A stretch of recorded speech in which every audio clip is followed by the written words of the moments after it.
So you're number one. You've got the number one pick, and you're on the clock. Of all the last 20 first overall picks, who are you taking number one of the bunch?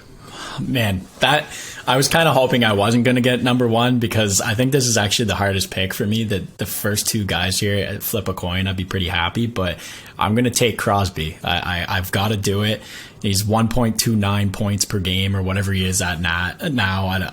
He could be better, could be worse. That's just the last stat I have on him, and I got to take him because he's won 3 cups. And it only took him 4 years to get his first one, or 4 years. So that's one thing you can't say McDavid's done. And who knows if he's going to do that. He might be the best player in the league every year for the next 6 years. But is he going to win a cup? Crosby has 3 of them. And he's regarded as the best player in the league for, 10 years or more. So I got to go with Crosby. He's a leader on the ice and off the ice. Good guy. I have to say, what would his career be without so many injuries? That's one thing you got to take into account here. But I think we're going to be drafting based off injuries included. And I still think Crosby's the best player. Yeah, okay. That's a little bit of a controversial pick, I would say. I think you're right to say that it's between the two guys that you mentioned, him and McDavid.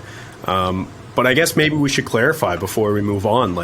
We should be making these picks, I think at least, and let me know if you think something differently, but I think we should be making these picks based on how we think things are going to end, how we think their careers are going to progress in a way, like by the end of their career, who do we think is going to be the better player between the two? So that's how I'm kind of envisioning it. Is that kind of how you're on the same track there? Yeah, I'm on the same page there, because there's a couple players here that I want to draft for potential, right? When it comes down to the nitty gritty, I'm going to be thinking about where they're going to end up. I have a hard time thinking that McDavid's going to win more than 3 cups, considering he doesn't have one at the age of 25. Okay, fair enough. And that's a consideration that I guess it needs to be said. It needs to be mentioned. The cups matter. And, it's not only individual play here. Cups do matter, but it kind of depends on how much you want to weigh each one. But okay, I'll go number 2, and I think it's a slam dunk for me with McDavid. I think I was going to take one or the other of the guy that you didn't pick.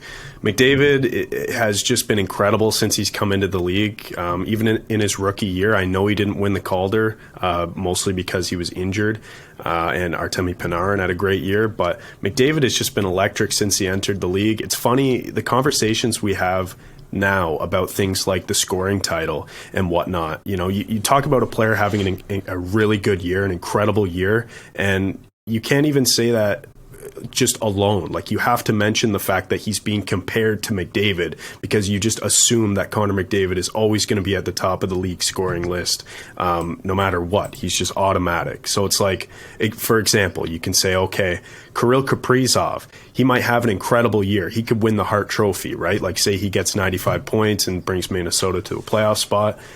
He won't win the Art Ross because McDavid exists. He's almost that automatic for me. So I think at number 2, it's the safe and easy pick. It's definitely the number 2 for sure. But I still want to stick with Crosby. I think it was McDavid's 3rd year, maybe. He had a year that he brought in so many trophies, and someone in the media scrum after mentioned to him, hey, you've got more trophies than Sidney Crosby this year. And he says, well, I'd trade all of his for the one he has.